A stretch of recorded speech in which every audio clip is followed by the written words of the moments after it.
Good evening, students. ಹಿಂದಿನ ತರಗತಿಯಲ್ಲಿ ವರುಣ್, ಶಂಕರಣ್ಣ, ವಂದನಾ, ಲಕ್ಷ್ಮಿ, ಯಾಸ್ಮಿನ್, ಚೇತನ್, ಸೀಮಾ, ಶುಭಂ. Okay, so ಎಲ್ರಿಗೂ ಗುಡ್ ಈವ್ನಿಂಗ್. ಹಿಂದಿನ ತರಗತಿಯಲ್ಲಿ ನಾವು ರಾಸಾಯನಿಕ ಕ್ರಿಯೆಗಳ ವಿಧಗಳನ್ನ ನೋಡಿದ್ವಿ ಮಕ್ಕಳೇ. ಏನ್ ನೋಡಿದ್ವಿ? ರಾಸಾಯನಿಕ ಕ್ರಿಯೆಗಳ ವಿಧಗಳು.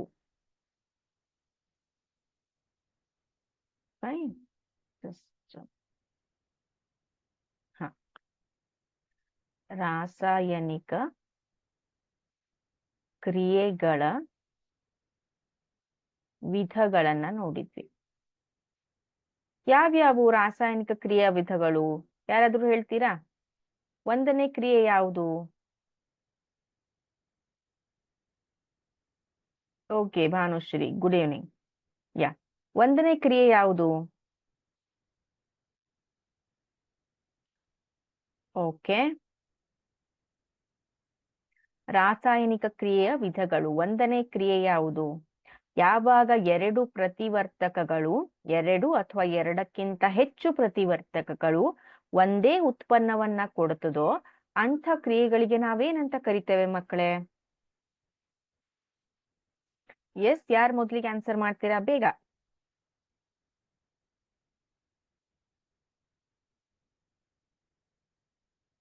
ಅದಕ್ಕೆ ನಾವು ಸಂಯೋಗ ಕ್ರಿಯೆ ಅಂತ ಕರಿತೇವೆ.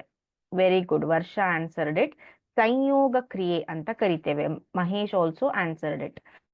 ಇದಾದ ಮೇಲೆ ಈಗ ಒಂದು ಪ್ರತಿವರ್ತಕ ಇದೆ. ಆ ಪ್ರತಿವರ್ತಕ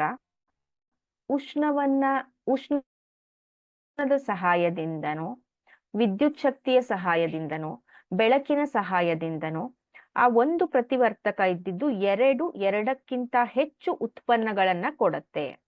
ಅಂತ ಒಂದು ಕ್ರಿಯೆಗೆ ನಾವೇನಂತ ಕರಿತೇವೆ? ಒಂದನೇದು ಸಂಯೋಗ ಕ್ರಿಯೆ ಅಂತ ಆಯ್ತು, ಹೌದಾ? So let us right here. ಒಂದನೇದು ಸಂಯೋಗ ಕ್ರಿಯೆ.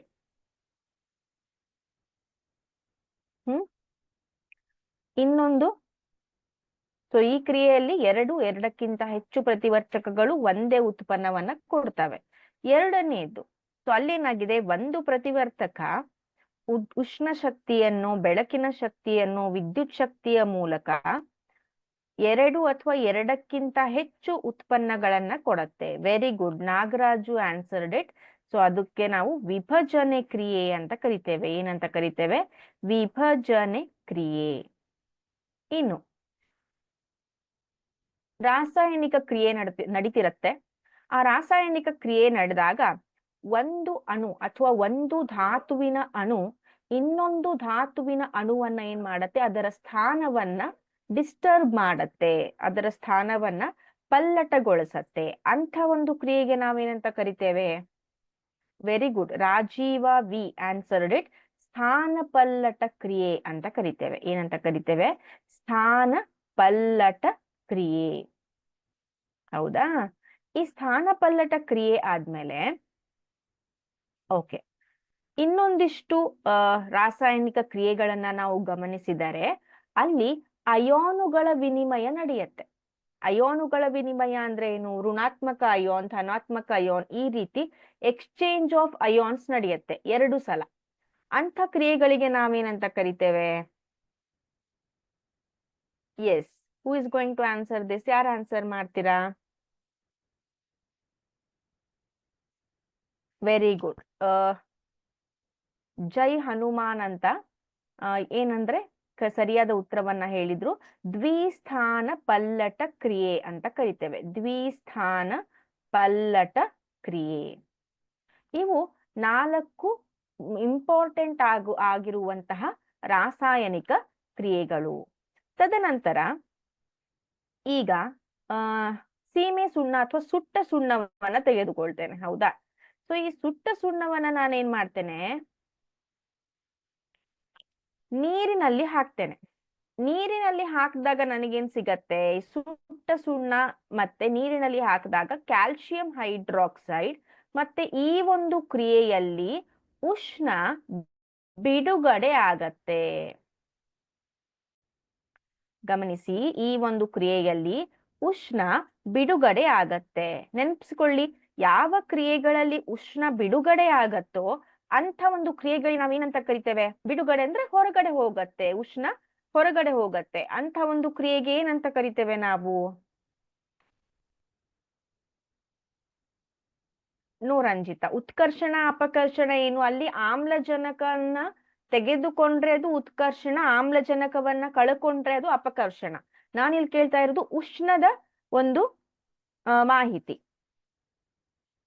ಉಷ್ಣ ಬಿಡುಗಡೆಯಾದಾಗ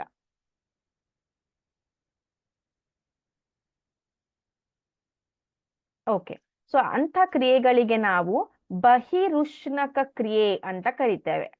ಬಹಿರುಷ್ಣಕ ಕ್ರಿಯೆ, ಹೌದಾ? ಅದೇ ರೀತಿ ಯಾವಾಗ ಉಷ್ಣ ಹೀರಿಕೊಳ್ತದೋ, ಯಾವ ಕ್ರಿಯೆಗಳಲ್ಲಿ ಉಷ್ಣವನ್ನ ಹೀರಲ್ಪಡುತ್ತೋ ಅಂಥ ಒಂದು ಕ್ರಿಯೆಗಳಿಗೆ ನಾವು ಅಂತರುಷ್ಣಕ ಕ್ರಿಯೆ ಅಂತ ಕರಿತೇವೆ. ಅಂತರುಷ್ಣಕ ಕ್ರಿಯೆ.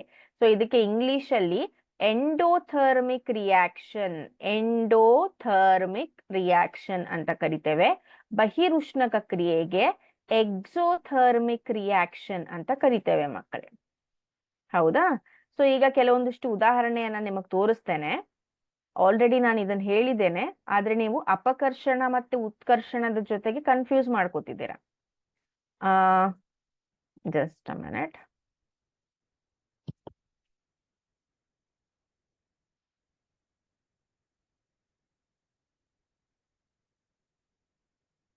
ಇಲ್ಲಿ ನೋಡಿ, ಯಾವ ರಾಸಾಯನಿಕ ಕ್ರಿಯೆಗಳಲ್ಲಿ ಉಷ್ಣವು ಬಿಡುಗಡೆಯಾಗುತ್ತದೆನೋ ಅಂಥ ಒಂದು ರಾಸಾಯನಿಕ ಕ್ರಿಯೆಗೆ ನಾವೇನಂತ ಕರಿತೇವೆ?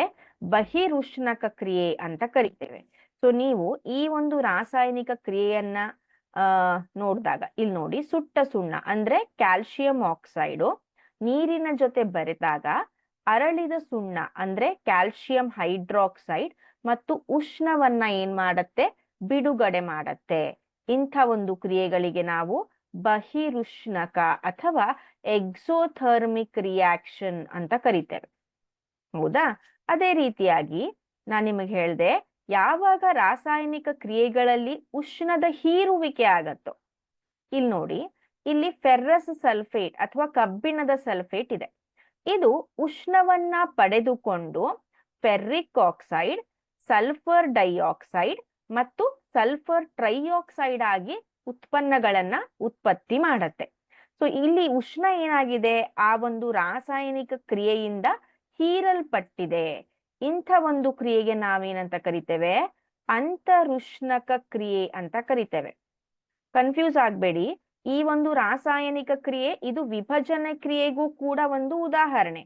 ಅದೇ ರೀತಿ ಇದು ಅಂತರುಷ್ಣಕ ಕ್ರಿಯೆಗೂ ಕೂಡ ಉದಾಹರಣೆ ಆಗತ್ತೆ. ಇದರಿಂದ ಎಲ್ಲ ವಿಭಜನ ಕ್ರಿಯೆಗಳು ಅಂತರುಷ್ಣಕ ಕ್ರಿಯೆ, ಎಲ್ಲ ಸಂಯೋಗ ಕ್ರಿಯೆಗಳು ಏನಂತಾರೆ? ಬಹಿರುಷ್ಣಕ ಕ್ರಿಯೆ ಅಂತ ಪರಿಗಣಿಸಬೇಡಿ. ಉದಾಹರಣೆ ಒಂದೇ ಇರತ್ತೆ, ಹೌದಾ? ಫೈನ್.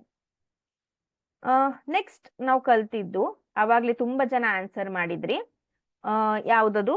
ಆಕ್ಸಿಡೇಷನ್ ಮತ್ತೆ ರಿಡಕ್ಷನ್ ರಿಯಾಕ್ಷನ್ಸ್. ಏನದು ಆಕ್ಸಿಡೇಷನ್ ಮತ್ತೆ ರಿಡಕ್ಷನ್ ರಿಯಾಕ್ಷನ್? ಉತ್ಕರ್ಷಣ ಮತ್ತು ಅಪಕರ್ಷಣ. ಸೊ ಈಗ ಯಾವಾಗ ರಾಸಾಯನಿಕ ಕ್ರಿಯೆಯಲ್ಲಿ ಯಾವುದಾದರೂ ವಸ್ತು ಅಥವಾ ಧಾತುವು ಆಕ್ಸಿಜನ್ ಅನ್ನ ಪಡೆದುಕೊಂಡ್ರೆ ಅದೇನಾಗತ್ತೆ? ಉತ್ಕರ್ಷಣಗೊಳ್ಳತ್ತೆ. ಯಾವ ವಸ್ತುವು ಆಕ್ಸಿಜನ್ ಅನ್ನ ಕಳೆದುಕೊಂಡ್ರೆ ಅದು ಅಪಕರ್ಷಣಗೊಳ್ಳತ್ತೆ. ಸೊ ಕೆಲವೊಂದ್ಸಲ ಏನಾಗತ್ತೆ? ಒಂದೊಂದಿಷ್ಟು ರಾಸಾಯನಿಕ ಕ್ರಿಯೆಗಳಲ್ಲಿ ಉತ್ಕರ್ಷಣ ಮತ್ತು ಅಪಕರ್ಷಣ ಒಂದೇ ಸಮಯದಲ್ಲಿ ನಡೀತದೆ. ಅಂಥ ಒಂದು ರಾಸಾಯನಿಕ ಕ್ರಿಯೆಗೆ ನಾವೇನಂತ ಕರಿತೇವೆ? ಉತ್ಕರ್ಷಣ ಅಪಕರ್ಷಣ ಕ್ರಿಯೆಗಳು ಅಥವಾ ರೆಡಾಕ್ಸ್ ರಾಸಾಯನಿಕ ಕ್ರಿಯೆಗಳು ಅಂತಾನು ಕರಿತೇವೆ. ರೆಡಾಕ್ಸ್ ರಿಯಾಕ್ಷನ್ಸ್ ಅಂತ ಕರಿತೇವೆ, ಹೌದಾ? ಯಾವಾಗ ಅಂದ್ರೆ ಉತ್ಕರ್ಷಣ ಮತ್ತು ಅಪಕರ್ಷಣ ಎರಡೂ ಕೂಡ ಒಂದೇ ಸಲ ಒಂದೇ ಕ್ರಿಯೆಯಲ್ಲಿ ಒಂದೇ ಸಮಯದಲ್ಲಿ ನಡೆದಾಗ. ಓಕೆನಾ? ಸೊ ಇದನ್ನ ನಾವು ಇಲ್ಲಿವರೆಗೂ ನಿನ್ನೆ ನಾವು ಡಿಸ್ಕಸ್ ಮಾಡಿದ್ವಿ. ಸೊ ಮತ್ತೆ ನಿಮಗೆ ಉದಾಹರಣೆಯನ್ನ ತೋರಿಸ್ತೇನೆ.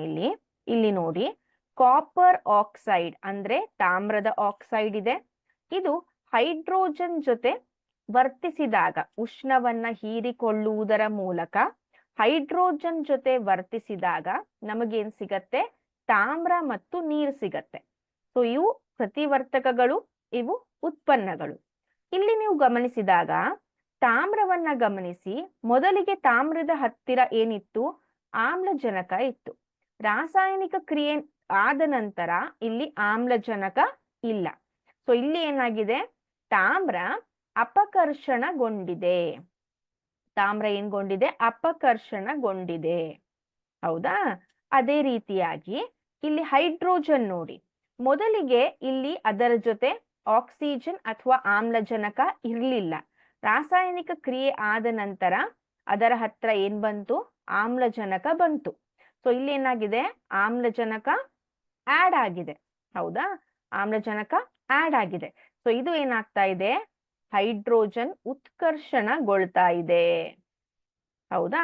ಸೊ ಈ ರೀತಿ ರಾಸಾಯನಿಕ ಕ್ರಿಯೆಗಳಲ್ಲಿ ಉತ್ಕರ್ಷಣ ಮತ್ತು ಅಪಕರ್ಷಣ ಒಂದೇ ಸಮಯದಲ್ಲಿ ನಡೆದಾಗ ಅವುಗಳನ್ನು ನಾವು ರೆಡಾಕ್ಸ್ ಕ್ರಿಯೆಗಳು ಅಂತ ಕರಿತೇವೆ. ಇಲ್ಲೊಂದು ಎಕ್ಸಾಂಪಲ್ ಇದೆ ನೋಡಿ. ಇದು ಮ್ಯಾಂಗನೀಸ್ ಆಕ್ಸೈಡ್ ಅಂತ. ಮ್ಯಾಂಗನೀಸ್ ಆಕ್ಸೈಡು ಹೈಡ್ರೋಕ್ಲೋರಿಕ್ ಆಮ್ಲದ ಜೊತೆ ವರ್ತಿಸಿದಾಗ ಇಲ್ಲಿ ನೋಡಿ, ಮೊದಲಿಗೆ ಮ್ಯಾಂಗನೀಸ್ ಹತ್ರ ಏನಿತ್ತು? ಆಕ್ಸಿಜನ್ ಇತ್ತು. ಹೌದಾ? ರಾಸಾಯನಿಕ ಕ್ರಿಯೆ ಆದ ನಂತರ ಅದು ಆಕ್ಸಿಜನ್ ಅನ್ನ ಕಳೆದುಕೊಳ್ತು. ಅದರ ಬದಲಿಗೆ ಅಲ್ಲಿ ಕ್ಲೋರಿನ್ ಬಂತು. ಸೊ ಇಲ್ಲಿ ಮ್ಯಾಂಗನೀಸ್ ಏನಾಗಿದೆ?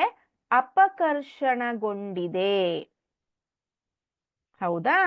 ಅದೇ ರೀತಿ ಹೈಡ್ರೋಕ್ಲೋರಿಕ್ ಆಮ್ಲ ನೋಡಿ, ಹೈಡ್ರೋಕ್ಲೋರಿಕ್ ಆಮ್ಲದ ಜೊತೆ ಅಥವಾ ಹೈಡ್ರೋಜನ್ ಜೊತೆ ಕ್ಲೋರಿನ್ ಇತ್ತು. ರಾಸಾಯನಿಕ ಕ್ರಿಯೆ ಆದ ನಂತರ ಅದು ಆಕ್ಸಿಜನ್ ಅನ್ನ ಪಡೆದುಕೊಳ್ತು. ಸೊ ಹೈಡ್ರೋಜನ್ ಏನಾಗಿದೆ? ಇಲ್ಲಿ ಉತ್ಕರ್ಷಣಗೊಂಡಿದೆ. ಹೌದಾ? ಸೊ ಇವುಗಳಿಗೆ ನಾವು ಉತ್ಕರ್ಷಣ ಮತ್ತು ಅಪಕರ್ಷಣ ಕ್ರಿಯೆಗಳು ಅಂತ ಕರಿತೇವೆ. Very very important for the exam. Definition ಅನ್ನ ಕೇಳ್ತಾರೆ ಮತ್ತೆ ಎಕ್ಸಾಂಪಲ್ಸ್ ಅನ್ನ, ಡೆಫಿನಿಷನ್ ಮತ್ತು ಎಕ್ಸಾಂಪಲ್ಸ್ ಗಳನ್ನ ಕೇಳ್ತಾರೆ. I sorry. ನೆಕ್ಸ್ಟ್ ನಾವು ಇವತ್ತು ಕಲಿತಾ ಇರೋದು ಏನಾಗತ್ತೆ? ಕೆಲವೊಂದಿಷ್ಟು ರಾಸಾಯನಿಕ ಕ್ರಿಯೆಗಳು ನಮ್ಮ ದೈನಂದಿನ ಚಟುವಟಿಕೆಗಳಲ್ಲಿ ನಡೆಯುತ್ತೆ. ಸೊ ಆಕ್ಚುಲಿ ಅಲ್ಲಿ ಏನಾಗತ್ತೆ? ಯಾವ ರೀತಿ ರಾಸಾಯನಿಕ ಕ್ರಿಯೆ ಅಲ್ಲಿ ನಡೆಯುತ್ತೆ ಅನ್ನೋದನ್ನ ಇವತ್ತು ನಾವು ನೋಡ್ತೇವೆ. ಸೊ ಇಲ್ಲಿ ನೀವು ಏನ್ ಕಾಣಿಸ್ತಾ ಇದೆ ನಿಮ್ಗೆ? ಗಾಳಿಯಲ್ಲಿ ಹಾಗೆಯೇ ತೆರೆದಿಟ್ಟ ಕಬ್ಬಿಣ ತುಕ್ಕು ಏಕೆ ಹಿಡಿಯುತ್ತದೆ? ಸೊ ಈ ಒಂದು ಇಮೇಜ್ ಅನ್ನ ನೀವು ನೋಡಿದಾಗ ನಿಮಗೇನ್ ಕಾಣಿಸ್ತಾ ಇದೆ? ಈ ಒಂದು ಫೋಟೋವನ್ನ ನೋಡಿದಾಗ ನಿಮಗೇನ್ ಅನಿಸ್ತಾ ಇದೆ? ಏನ್ ಕಾಣಿಸ್ತಾ ಇದೆ ಈ ಫೋಟೋದಲ್ಲಿ?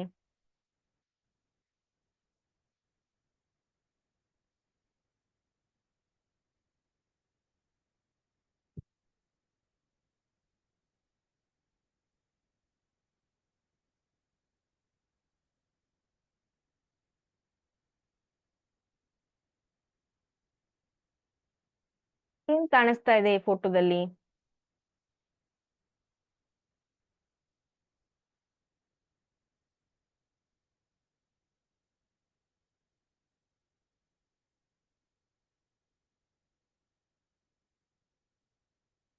Very good.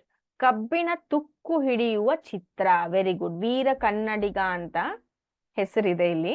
ಗುಡ್. ಸೊ ಅಲ್ಲಿ ಕಬ್ಬಿಣ ತುಕ್ಕು ಹಿಡಿಯುವ, Rajesh also answered it. Ashok.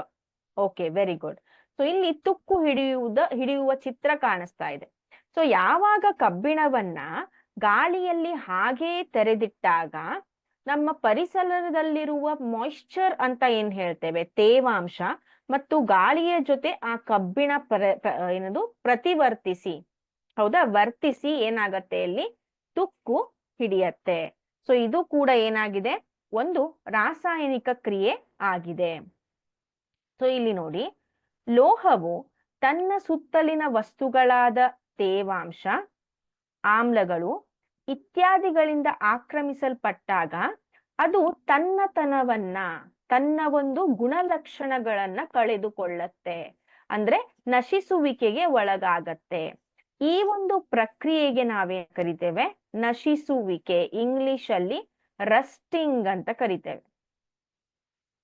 ಹೌದಾ? ಇಲ್ಲಿ ಒಂದು ಉದಾಹರಣೆ ಅಂದ್ರೆ, ಹಾನಿಗೊಂಡ ಕಬ್ಬಿಣವನ್ನು ಬದಲಾಯಿಸಲು ಅಪಾರ ಪ್ರಮಾಣದ ಹಣವನ್ನು ವ್ಯಯಿಸಲಾಗುತ್ತೆ. ಸೊ ಯಾವಾಗಾದ್ರೂ ಕಬ್ಬಿಣ ತುಕ್ಕಿಡ್ದಾಗ ಆ ತುಕ್ಕನ್ನ ತೆಗೆಯೋದಕ್ಕೆ ಏನಾಗತ್ತೆ, ತುಂಬಾ ಹಣ ಬೇಕಾಗತ್ತೆ. ಅದೇ ರೀತಿ ಬೆಳ್ಳಿಯ ಮೇಲಿನ ಕಪ್ಪು ಲೇಪನ, ತಾಮ್ರದ ಮೇಲಿನ ಹಸಿರು ಲೇಪನಗಳು ನಶಿಸುವಿಕೆಗೆ ಇತರೆ ಉದಾಹರಣೆಗಳು. ಸೊ ನೀವು ಬೆಳ್ಳಿ ಒಂದು ವಸ್ತುಗಳನ್ನು ನೋಡಿರ್ತೀರ, ನಿಮ್ಮ ಕಾಲ್ಗೆಜ್ಜೆ ಆಗಿರ್ಬಹುದು, ನಿಮ್ಮ ಕಾಲಲ್ಲಿ ಹಾಕಿರುವಂತ ಕಡಗ ಆಗಿರ್ಬಹುದು, ಬಳೆ ಆಗಿರ್ಬಹುದು, ಚೈನ್ ಆಗಿರ್ಬಹುದು, ಸ್ವಲ್ಪ ದಿನದ ನಂತರ ಅವು ಬೆಳ್ಳಿಯ ಕಲರ್ ಏನಾಗತ್ತೆ, ಕಪ್ಪಾಗತ್ತೆ. ಸೊ ಅಲ್ಲೇನಾಗ್ತಾ ಇದೆ, ಬೆಳ್ಳಿಯ ನಶಿಸುವಿಕೆ ಆಗ್ತಾ ಇದೆ. ಅದೇ ರೀತಿ ತಾಮ್ರದ ಪಾತ್ರೆಗಳನ್ನ ನೋಡಿದಾಗ, ಈಗ ನಾವು ಪೂಜೆ ಮಾಡುವಾಗ ಮನೆಗಳಲ್ಲಿ ತಾಮ್ರದ ಪಾತ್ರೆಗಳನ್ನ ಯೂಸ್ ಮಾಡ್ತೇವೆ. ಸೊ ತಾಮ್ರದ ಪಾತ್ರೆಗಳನ್ನ ನೋಡಿದಾಗ ಅದನ್ನ ಹಾಗೆಯೇ ನೀವು ಓಪನ್ ಆಗಿ ಗಾಳಿಯಲ್ಲಿ ಇಟ್ಟಾಗ ಅಥವಾ ಓಪನ್ ಆಗಿ ಇಟ್ಟಾಗ ಅವುಗಳ ಮೇಲೆ ಹಸಿರು ಲೇಪನ ಆಗತ್ತೆ. ಸೊ ಇದು ಕೂಡ ತಾಮ್ರದ ನಶಿಸುವಿಕೆ ಅಂತ ಕರಿತೇವೆ. ಸೊ ಈ ಎಲ್ಲ ನಶಿಸುವಿಕೆಯೂ ಕೂಡ ಒಂದು ರೀತಿಯ ರಾಸಾಯನಿಕ ಕ್ರಿಯೆಗಳಾಗಿವೆ.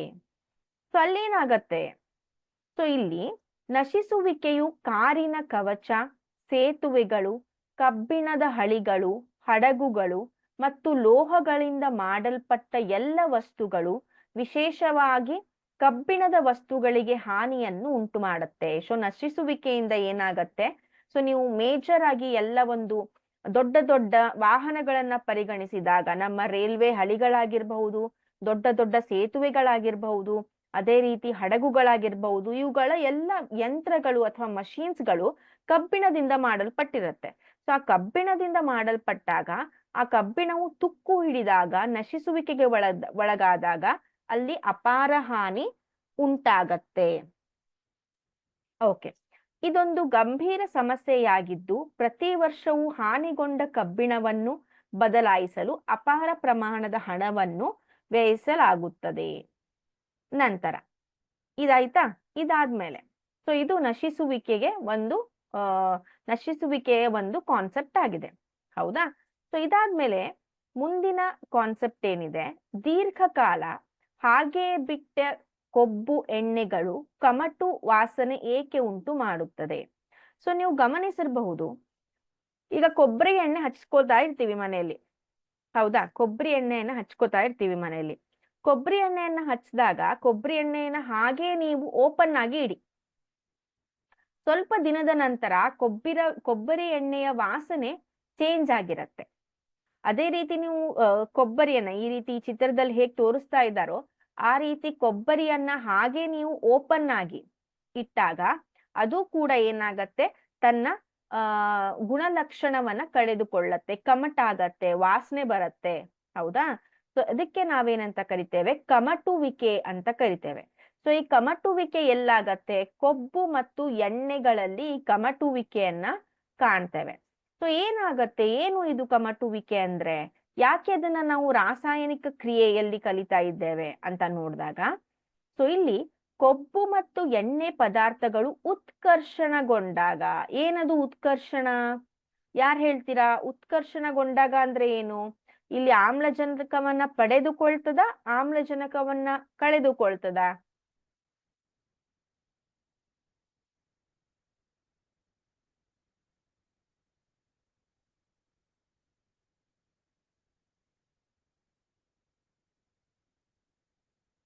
ಎಸ್, ಕೊಬ್ಬು ಮತ್ತು ಎಣ್ಣೆ ಪದಾರ್ಥಗಳು ಉತ್ಕರ್ಷಣಗೊಂಡಾಗ.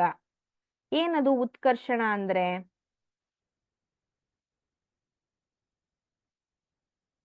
Very good, Bhoomika answered it. Okay, so ಇಲ್ಲಿ ಉತ್ಕರ್ಷಣಗೊಂಡಾಗ ಅಂತ ಅಂದ್ರೆ ಆಮ್ಲಜನಕವನ್ನ ಪಡೆದುಕೊಳ್ಳತ್ತೆ.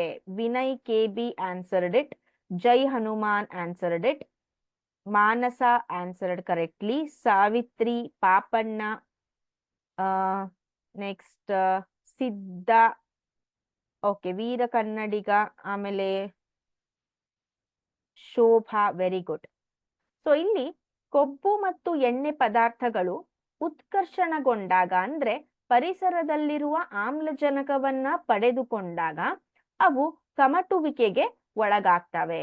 ಸೊ ಕಮಟುವಿಕೆ ಅಂದ್ರೆ ಏನಾಗತ್ತೆ, ಅವುಗಳಲ್ಲಿ ವಾಸನೆ ಬರುತ್ತೆ, ಮತ್ತು ರುಚಿಯಲ್ಲಿ ಬದಲಾವಣೆ ಆಗತ್ತೆ. ಈಗ ನೋಡಿ, ಕೊಬ್ಬರಿ ಕಮಟ ಆದಾಗ ಅದನ್ನ ತಿನ್ನಕ್ ನಮಗೆ ಇಷ್ಟ ಆಗಲ್ಲ, ಅದರ ರುಚಿ ಕೆಟ್ಟ ಹೋಗಿರತ್ತೆ ಅಲ್ವಾ.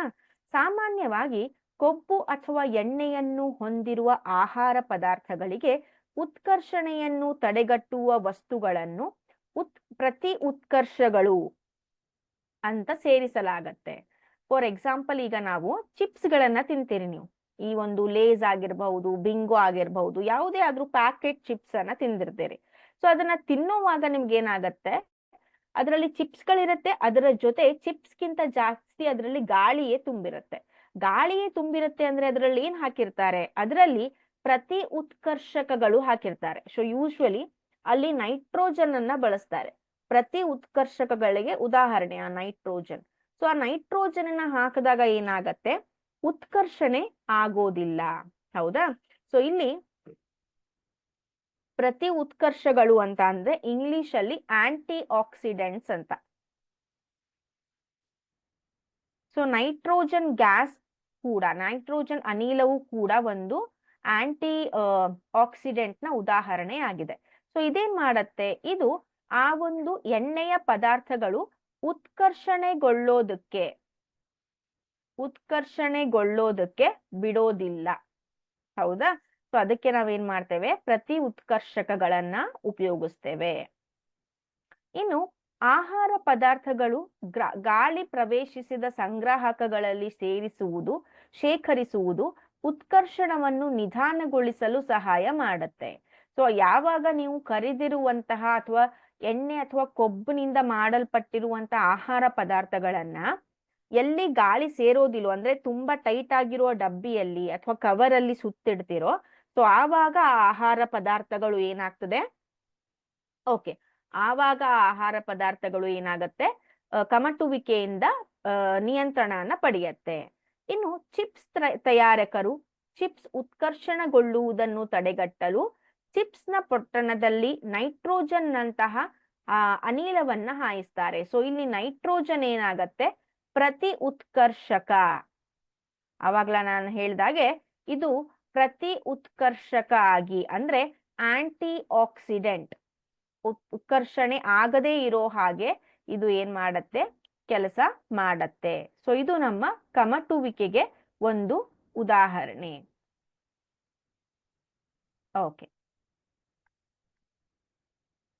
ಓಕೆನಾ. ಸೊ ಇವತ್ತು ನಾವೇನೇನ್ ಕಲ್ತ್ವಿ, ಇವತ್ತು ರಾಸಾಯನಿಕ ಕ್ರಿಯೆಯ ವಿಧಗಳನ್ನ ರಿಪೀಟ್ ಮಾಡಿದ್ವಿ. ಅದರ ಜೊತೆ ನಶಿಸುವಿಕೆ ಮತ್ತು ಕಮಟುವಿಕೆ, ಈ ಎರಡು ಕಾನ್ಸೆಪ್ಟ್ಸ್ ಗಳನ್ನ ನೋಡಿದ್ವಿ. ಹೌದಾ. Next, just a minute.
Okay, ಕೆಲವೊಂದ್ ಜನ ಇಲ್ಲಿ ಇಂಗ್ಲಿಷ್ ಮೀಡಿಯಂ ಸ್ಟೂಡೆಂಟ್ಸ್ ಇದ್ದೀರಾ.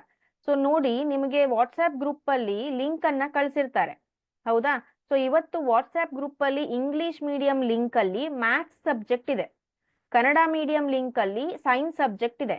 ಸೊ ನಾನು ಕನ್ನಡ ಮೀಡಿಯಂ ಕ್ಲಾಸ್ ಅಲ್ಲಿ ಇಂಗ್ಲಿಷ್ ಅಲ್ಲಿ ಎಕ್ಸ್ಪ್ಲೇನ್ ಮಾಡೋದಕ್ಕೆ ಆಗೋದಿಲ್ಲ, ಒಂದೆರಡು ವರ್ಡ್ಸ್ ಅನ್ನ ಹೇಳ್ಬೋದು ಅಷ್ಟೇ. ಸೊ ನೀವು ಇಂಗ್ಲಿಷ್ ಮೀಡಿಯಂ ಸ್ಟೂಡೆಂಟ್ಸ್ ಆಗಿದ್ರೆ ನೀವು ಮತ್ತೆ ನಾಳೆ ಅಥವಾ ಮಂಡೆಯಿಂದ ಮತ್ತೆ ಇಂಗ್ಲಿಷ್ ಮೀಡಿಯಂ ಕ್ಲಾಸಸ್ ಇರುತ್ತೆ. So we have time table, 3 ದಿನ ಇಂಗ್ಲಿಷ್ ಮೀಡಿಯಂ ಕ್ಲಾಸಸ್ ಸೈನ್ಸ್ ಇರುತ್ತೆ, 3 ದಿನ English medium Kannada medium classes science ಇರುತ್ತೆ. Okay fine.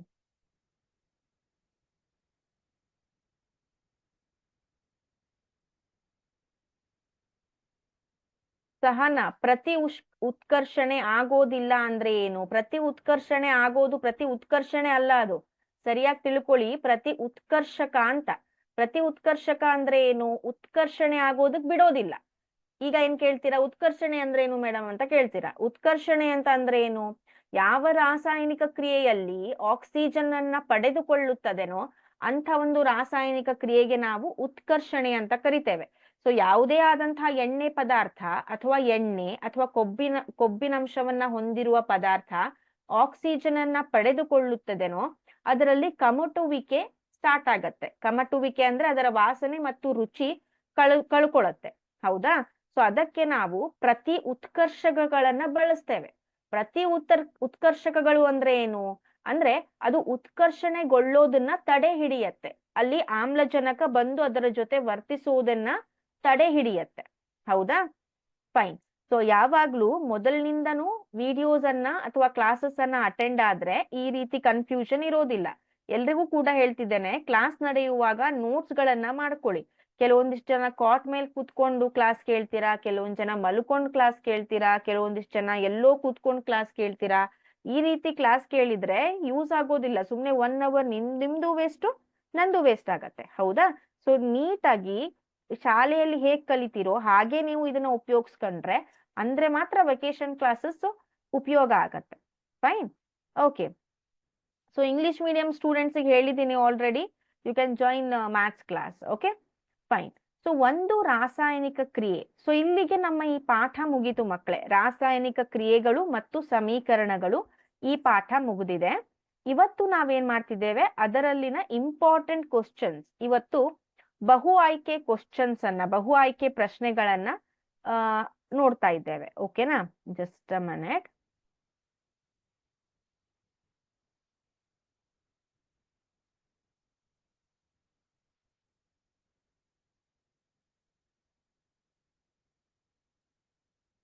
ಓಕೆ. ಈಗ ನೀವು ಯಾವ ರೀತಿ ಆನ್ಸರ್ ಮಾಡ್ಬೇಕು ಅಂತ ಅಂದ್ರೆ, ಈಗ ನಾನು ಮೊದಲಿನ ಪ್ರಶ್ನೆಯನ್ನ ಕೇಳಿದಾಗ ಒಂದು ಅಂತ ಕ್ವಶನ್ ಹಾಕಿ ಅದರ ಆನ್ಸರ್ ಅನ್ನ ABCD ಈ ರೀತಿ ಆನ್ಸರ್ ಅನ್ನ ಕೊಡಬೇಕು. ಹೌದಾ? ಸೊ ಮೊದಲಿನ ಒಂದು ಪ್ರಶ್ನೆಯನ್ನ ನೋಡೋಣ. Very good Ashwini. ಒಂದು ರಾಸಾಯನಿಕ ಕ್ರಿಯೆ ನಡೆದಿದೆ ಎಂದು ಅರ್ಥೈಸಬೇಕಾದರೆ ಅಲ್ಲಿ ವಸ್ತುವಿನ ಸ್ಥಿತಿ ಬದಲಾವಣೆಯಾಗಿರಬೇಕು, ವಸ್ತುವಿನ ಬಣ್ಣದಲ್ಲಿ ಬದಲಾವಣೆಯಾಗಿರಬೇಕು, ವಸ್ತುವಿನ ತಾಪದಲ್ಲಿ ಬದಲಾವಣೆಯಾಗಿರಬೇಕು. ಈ ಮೇಲಿನ ಎಲ್ಲವೂ ಸರಿ. ಎಸ್, ಕ್ವಶನ್ ನಂಬರ್ ಹಾಕಿ ಆಪ್ಷನ್ ಅನ್ನ ತಿಳಿಸಿ. ಸುಮ್ನೆ ಆಪ್ಷನ್ ಅನ್ನ ಹಾಕಿದ್ರೆ ನನಗೆ ಗೊತ್ತಾಗೋದಿಲ್ಲ. Ashok answered it. Neelambika very good. Shankaran, Shashank, Vijay, Nandini, Saraswati, ಮೇಘನಾ, ಪಾಪಣ್ಣ, ರಾಜೀವ್, ಭವಾನಿ ಕುಮಾರ್,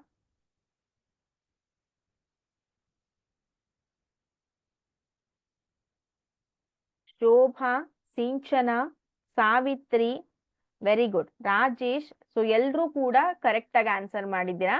ಸೊ ಒಂದನೇ ಆನ್ಸರ್ ಏನಾಗಿದೆ ಇಲ್ಲಿ? ಒಂದನೇ ಪ್ರಶ್ನೆಯ ಆನ್ಸರ್ ಏನಾಗಿದೆ? ಮೇಲಿನ ಎಲ್ಲವೂ. ಹೌದಾ? ಮೇಲಿನ ಎಲ್ಲವೂ ಕೂಡ ಇದರ ಆನ್ಸರ್ ಆಗಿದೆ. ನೆಕ್ಸ್ಟ್ ಕ್ವಶನಿಗೆ ಹೋಗೋಣ.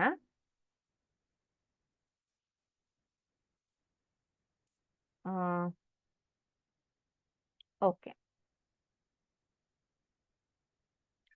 ಪ್ರತಿವರ್ತಕ ಅಥವಾ ಉತ್ಪನ್ನಗಳಿಗೆ ಸಂಬಂಧಿಸಿದಂತೆ ಎಸ್, ಎಲ್, ಜಿ ಹಾಗೂ AQ ಅಕ್ವಿಯಸ್ ಸಂಕೇತಗಳ ಅರ್ಥವು ಕ್ರಮವಾಗಿ ಏನಾಗಿದೆ? ನೀಟಾಗಿ ಓದ್ಕೊಳ್ಳಿ ಕ್ವಶನ್ ನನ್ನ ಮಕ್ಕಳೇ. ಓಕೆ, ಅವಸರ ಮಾಡ್ಕೋಬೇಡಿ, ಗಡಿಬಿಡಿ ಮಾಡಬೇಡಿ. ಏನ್ ಕೇಳಿದ್ದಾರೆ? ಪ್ರತಿವರ್ತಕ ಮತ್ತು ಉತ್ಪನ್ನಗಳನ್ನ ರಾಸಾಯನಿಕ ಸಮೀಕರಣಗಳಲ್ಲಿ ಬರೆಯುವಾಗ ನಾವು ಸಾಲಿಡ್ ಅಂದ್ರೆ S, liquid L, gas G, ಅದೇ ರೀತಿ ಅಕ್ವಿಯಸ್ AQ ಅಂತ ಬರಿತೇವೆ. ಸೊ ಇವೆಲ್ಲವೂ ಕೂಡ ಏನನ್ನ ಗುರುತಿಸ್ತವೆ? ಭೂಮಿಕಾ, ಚೈತ್ರ. ಕ್ವಶನ್ ನಂಬರ್ ಅನ್ನ ಹಾಕಿ ಆಪ್ಷನ್ಸ್ ಬರೀರಿ. ಘನ, ದ್ರವ, ಅನಿಲ ಹಾಗೂ ಜಲೀಯ, ಜಲೀಯ, ಘನ, ದ್ರವ ಹಾಗೂ ಅನಿಲ, ದ್ರವ, ಜಲೀಯ, ಘನ ಹಾಗೂ ಅನಿಲ, ಅನಿಲ, ಘನ, ದ್ರವ ಹಾಗೂ ಜಲೀಯ. ರವಿಕುಮಾರ್, ಜೈ ಹನುಮಾನ್, ಆನಂದ್ ಅಂಡ್ ಸುನೀತಾ, ನೀಲಾಂಬಿಕಾ, ರಕ್ಷಿತಾ, ಮನ್ನು, ಹಸೀನಾ ಬಾನು, ಓಕೆ, ಸುಪ್ರೀತಾ, ಜೈ ಹನುಮಾನ್, ಆಮೇಲೆ ವಿನಯ್ ಎಸ್, ಮೌಲ್ಯ, ಮೇಘ, ಸುಮಿತ್ರಾ, ವಿನಯ್, ಮೊಹಮ್ಮದ್ ಗೌಸ್, ದೆನ್ ಲಲಿತಾ, ಮಂಜುಳಾ, ಭವ್ಯ, ಓಕೆ, ಮಹೇಶ್, ಶೋಭಾ, ವಿನಯ್, ಶಿವಲಿಂಗ, ಐಶ್ವರ್ಯ, ಭೂಮಿಕಾ. ಸೊ ಸ್ವಲ್ಪ ಜನ ಅಂದ್ರೆ ತುಂಬಾ ಜನ ಕರೆಕ್ಟ್ ಆಗಿ ಆನ್ಸರ್ ಮಾಡಿದ್ದೀರಾ, ಸ್ವಲ್ಪ ಜನ ಬಿ ಅಂತ ಹೇಳಿದ್ದೀರಾ ಇಲ್ಲಿ. ಸೊ ಇಲ್ಲಿ ನೋಡಿ, ಎಸ್ ಸ್ಟ್ಯಾಂಡ್ಸ್ ಫಾರ್ ಏನು? S stands for solid. Solid ಅಂದ್ರೆ ನಾವು ಕನ್ನಡದಲ್ಲಿ ಏನಂತ ಕರಿತೇವೆ? ಘನ ಅಂತ ಕರಿತೇವೆ, ಹೌದಾ? ಅದೇ ರೀತಿ ಎಲ್ ಸ್ಟ್ಯಾಂಡ್ಸ್ ಫಾರ್ ಏನು? Liquid. L stands for liquid, ಅದು ದ್ರವ ಅಂತ ಕರಿತೇವೆ. ಗ್ಯಾಸ್ ಅಂದ್ರೆ ಜಿ ಅಂದ್ರೆ ಏನು? ಇಟ್ ರೆಫರ್ಸ್ ಟು ಗ್ಯಾಸ್, ಇದನ್ನ ನಾವು ಅನಿಲ ಅಂತ ಕರಿತೇವೆ. ಅದೇ ರೀತಿ ಅಕ್ವಿಯಸ್ ಅಂದ್ರೆ ಏನು? ಯಾವಾಗ ಅದು ಜಲದಲ್ಲಿ ಮಿಕ್ಸ್ ಆಗಿರತ್ತೋ ಅಥವಾ ಏನಾಗಿರತ್ತೆ, ಕರಗಿರತ್ತೋ, ಸೊ ಅದಕ್ಕೆ ನಾವು ಜಲೀಯ ಅಂತ ಕರಿತೇವೆ. ಸೊ ಇಲ್ಲಿ ನೋಡಿ, ಘನ, ದ್ರವ, ಅನಿಲ ಹಾಗೂ ಜಲೀಯ. ಸೊ ಇಲ್ಲಿ ಆ ರೀತಿ ಸೀಕ್ವೆನ್ಸ್ ಎಲ್ಲಿದೆ ಅನ್ನೋದನ್ನ ನೋಡ್ಬೇಕು. ಎಲ್ಲವೂ ಕೂಡ ರೈಟ್ ಆನ್ಸರೇ, ಬಟ್ ಸೀಕ್ವೆನ್ಸ್ ಆಗಿ ನಾವು ಬರಿಬೇಕು. ಸೀಕ್ವೆನ್ಸ್ ಅಂದ್ರೆ ಕ್ರಮವಾಗಿ ಬರಿಬೇಕು. ಆದ್ರಿಂದ ಆಪ್ಷನ್ ಎ ಅನ್ನೋದೇನಾಗತ್ತೆ ಇಲ್ಲಿ ಸರಿ ಉತ್ತರ ಆಗತ್ತೆ. ಓಕೆನಾ? Kamala, Supreetha, Ravigowda, Lalitha, Ramu Nayak, Rohini, Shivappa, very good. So ಈಗ ನೆಕ್ಸ್ಟ್ ಕ್ವಶನಿಗೆ ಹೋಗೋಣ ಮಕ್ಕಳೇ. ಮುಂದಿನ ಕ್ವಶನಿಗೆ ಹೋಗೋಣ. ಯಾವಾಗ ರಾಸಾಯನಿಕ ಕ್ರಿಯೆಯಲ್ಲಿ 2 ಅಥವಾ ಹೆಚ್ಚು ಪ್ರತಿವರ್ತಕಗಳು ಸೇರಿ ಒಂದೇ ಉತ್ಪನ್ನ ಉಂಟಾದರೆ ಅಂತಹ ರಾಸಾಯನಿಕ ಕ್ರಿಯೆಯನ್ನು ಹೀಗೆಂದು ಕರೆಯುತ್ತಾರೆ? ಎ ವಿಭಜನೆ ಕ್ರಿಯೆ, ಬಿ ಸ್ಥಾನಪಲ್ಲಟ ಕ್ರಿಯೆ, ಸಿ ಸಂಯೋಗ ಕ್ರಿಯೆ, ಡಿ ದ್ವಿಸ್ಥಾನಪಲ್ಲಟ ಕ್ರಿಯೆ. ಸೊ ಯಾವ ರೀತಿ ಆನ್ಸರ್ ಮಾಡಬೇಕು? ಈ ರೀತಿ ಕ್ವಶನ್ ಅನ್ನ ಬರೆದು 3 ಅಂತ ಬರೆದು ಇಲ್ಲಿ ನಿಮ್ಮ ಆಪ್ಷನ್ಸ್ ಅನ್ನ ಬರೀರಿ. ಈ ರೀತಿ ಕಮೆಂಟ್ ಬಾಕ್ಸ್ ಅಲ್ಲಿ ಹಾಕಿದ್ರೆ ನನಗೆ ಆನ್ಸರ್ ಗೊತ್ತಾಗತ್ತೆ. ಓಕೆನಾ? Neelambika, Jai Hanuman, Vinay, Sinchana, okay, then fine, Nannakshara, Mannu, Sahana, Chaitra, Sumitra, Rakshitha, Venkatesh, Mohammed Ghouse, Nandini, Shobha, Hanumanth, Rohini, Preetham, Anand, Papanna, Siddha, Neelambika. Okay, so most of you answered it correctly. So ಅದಕ್ಕೆ ನಾವು ಸಂಯೋಗ ಕ್ರಿಯೆ ಅಂತ ಕರಿತೇವೆ. ಇದಕ್ಕೆ ಇಂಗ್ಲಿಷ್ ಅಲ್ಲಿ ಕಂಬಷನ್ ಅಂತ ಕರಿತೇವೆ. ಇದಕ್ಕೆ ಉದಾಹರಣೆ ಕೊಡ್ಬೋದಾ ಯಾರಾದ್ರೂ? ಸಂಯೋಗ ಕ್ರಿಯೆಗೆ ಉದಾಹರಣೆ ಕೊಡಿ. ನಾವು ಇದಕ್ಕೆ ಒಂದು ಎಕ್ಸ್ಪೆರಿಮೆಂಟ್ ಅನ್ನ ನೋಡಿದ್ವಿ. ಇದಕ್ಕೆ ರಿಲೇಟೆಡ್ ಆಗಿರುವಂತಹ ಒಂದು ಪ್ರಯೋಗವನ್ನ ನಾವು ವಿಡಿಯೋ ಮುಖಾಂತರ ನೋಡಿದ್ವಿ. ಯಾವ್ದಾದ್ರು ಒಂದು ಉದಾಹರಣೆ ಕೊಡಿ ಸಂಯೋಗ ಕ್ರಿಯೆಗೆ. ಯಾರು ಕೊಡ್ತೀರಾ ಬೇಗ?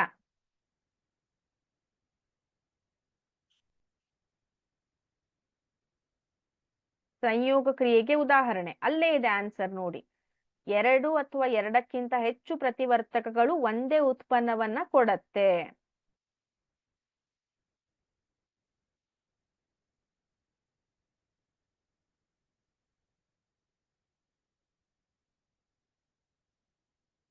ವಿನಯಸ್, ಕಲ್ಲಿದ್ದಲು ಅಂತ ಹೇಳಿದ್ರಿ. ಏನದು ಕಲ್ಲಿದ್ದಲು?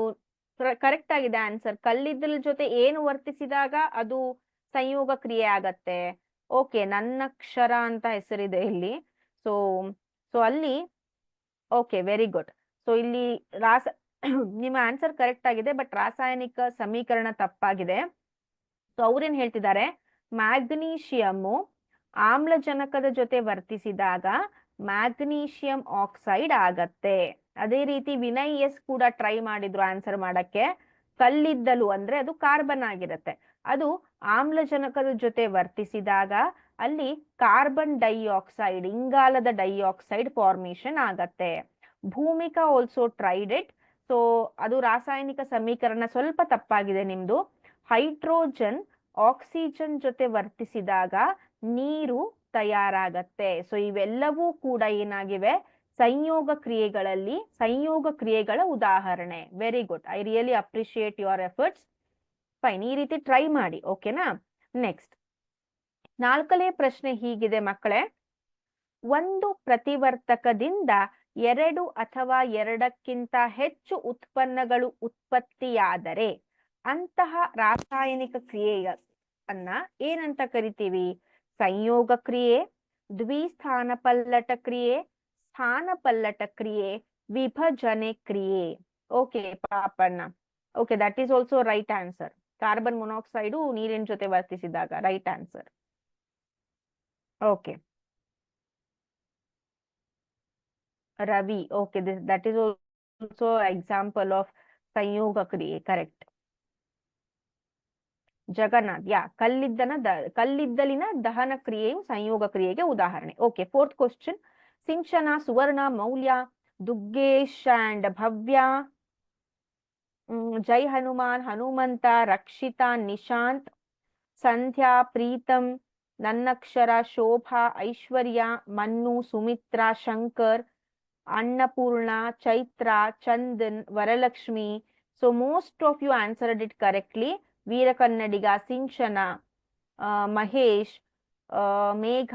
ಸೊ ಎಲ್ರೂ ಕೂಡ ಕರೆಕ್ಟ್ ಆಗಿ ಆನ್ಸರ್ ಮಾಡಿದ್ದೀರಾ. ಇದಕ್ಕೆ ನಾವೇನಂತ ಕರಿತೇವೆ?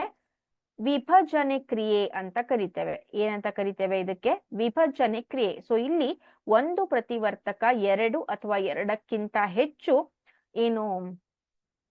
ಸಾರಿ ಉತ್ಪನ್ನಗಳನ್ನ ಕೊಡತ್ತೆ. Okay, next question. ಈ ರಾಸಾಯನಿಕ ಸಮೀಕರಣವನ್ನು ಪೂರ್ಣಗೊಳಿಸಿ. ಕ್ಯಾಲ್ಸಿಯಂ ಕಾರ್ಬೋನೇಟ್, ಹೌದಾ, ಕ್ಯಾಲ್ಸಿಯಂ ಕಾರ್ಬೋನೇಟ್ ಅದನ್ನ ನಾವು ಹೀಟ್ ಮಾಡಿದಾಗ, ಸೊ ಅಲ್ಲಿ ಒಂದು ಚಿಹ್ನೆ ಬರಬೇಕು, ಉಷ್ಣದ ಚಿಹ್ನೆ. ಈ ರೀತಿ ಅದನ್ನ ನಾವು ಹೀಟ್ ಮಾಡಿದಾಗ ಯಾವ ಪ್ರತಿವರ್ತಕಗಳು ನಮಗೆ ಸಿಗತ್ತೆ? A calcium carbonate solid, B carbon dioxide ಅಂದ್ರೆ ಇಂಗಾಲದ ಡೈಆಕ್ಸೈಡ್ ಅನಿಲ ರೂಪದಲ್ಲಿ, ಸಿ ಕ್ಯಾಲ್ಸಿಯಂ ಆಕ್ಸೈಡ್ ಸಾಲಿಡ್ ರೂಪದಲ್ಲಿ, ಕಾರ್ಬನ್ ಡೈಆಕ್ಸೈಡ್ ಅನಿಲದ ರೂಪದಲ್ಲಿ, ಡಿ ಕ್ಯಾಲ್ಸಿಯಂ ಸಾಲಿಡ್ ರೂಪದಲ್ಲಿ, ಕಾರ್ಬೋನೇಟ್ ಅನಿಲ ರೂಪದಲ್ಲಿ. Very good question actually. Okay, ಏನ್ ಹೇಳ್ತೀರಾ ಇದಕ್ಕೆ? ರಾಸಾಯನಿಕ ಸಮೀಕರಣವನ್ನ ಪೂರ್ಣಗೊಳಿಸಿ ಅಂತ ಏನಿರಬಹುದು ಇದರ ಉತ್ತರ?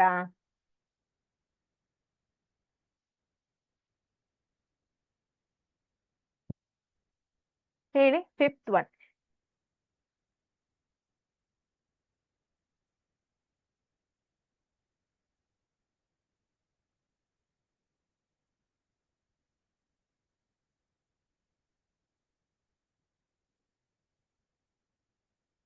ಎಸ್, ಬೇಗ.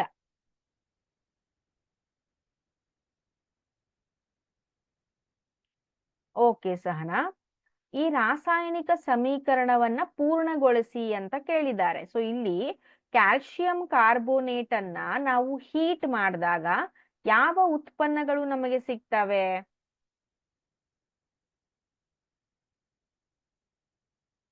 ಎಸ್, ಯಾರು ಹೇಳ್ತೀರಾ? 5th answer.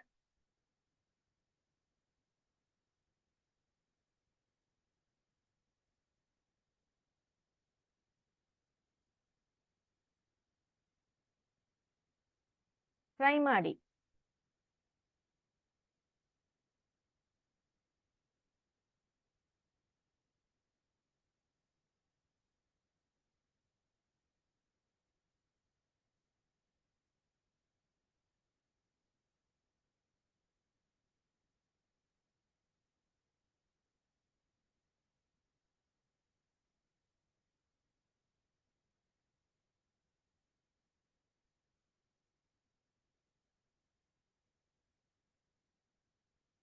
ಓಕೆ, ಸೊ ಇಲ್ಲಿ ಸರಿಯಾದ ಉತ್ತರ ಏನಾಗತ್ತೆ? ಕ್ಯಾಲ್ಸಿಯಂ ಆಕ್ಸೈಡ್ ಮತ್ತು ಕಾರ್ಬನ್ ಡೈಆಕ್ಸೈಡ್. ಹೌದಾ? ಸೊ ಈ ಎರಡು ಉತ್ಪನ್ನಗಳು ಅಲ್ಲಿ ಉತ್ಪತ್ತಿಯಾಗತ್ತೆ. ಸೊ ಇಲ್ಲಿ ನೋಡಿ, ಸೊ ಇದನ್ನ ನಾವು ಯಾವ ರೀತಿ ಪೂರ್ಣಗೊಳಿಸ್ತೇವೆ? ಕ್ಯಾಲ್ಸಿಯಂ ಆಕ್ಸೈಡ್ ಘನ ರೂಪದಲ್ಲಿ, ಓಕೆ, ಕ್ಯಾಲ್ಸಿಯಂ ಆಕ್ಸೈಡ್ ಘನ ರೂಪದಲ್ಲಿದೆ. ಅದೇ ರೀತಿ ಕಾರ್ಬನ್ ಡೈಆಕ್ಸೈಡ್ ಅನಿಲ ರೂಪದಲ್ಲಿದೆ. ಹೌದಾ? ಹೇಳ್ತೀರಾ? ಯಾರ ಆನ್ಸರ್ ಹೇಳ್ತೀರಾ ಇದಕ್ಕೆ? ಸೊ ಇದು ಯಾವ ರೀತಿಯ ಉದಾಹರಣೆ? ಯಾವ ರೀತಿಯ ಉದಾಹರಣೆ ಇದು? ಯಾವ ಕ್ರಿಯೆ ಉದಾಹರಣೆ? ಕಮೆಂಟ್ ಬಾಕ್ಸ್ ಅಲ್ಲಿ ತಿಳಿಸಿ.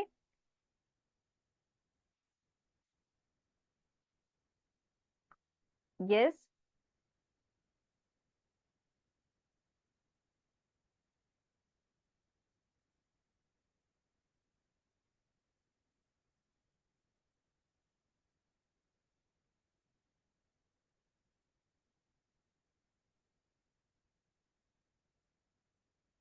ಎಸ್ ಮಕ್ಕಳೇ. Sumitra answered for the 5th question. Okay, so correct ಆದ ಉತ್ತರ ಸಿ ಆಗಿರುತ್ತೆ. ನೆಕ್ಸ್ಟ್ ಕ್ವಶನ್,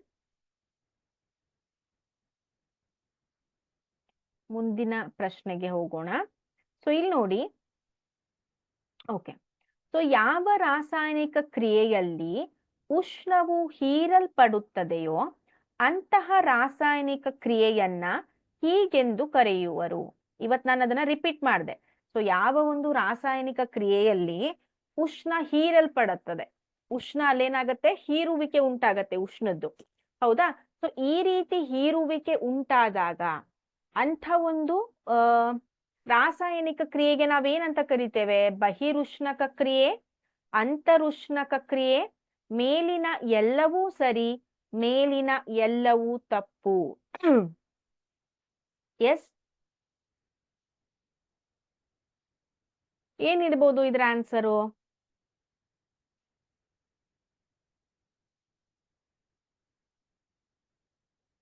ಬೇಗ.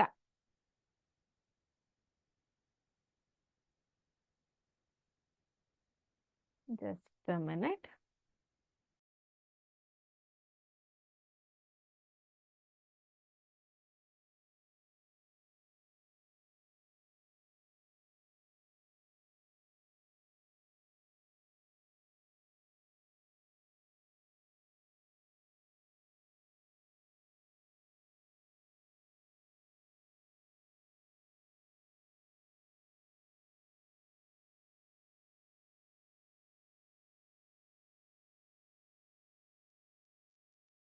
Very good.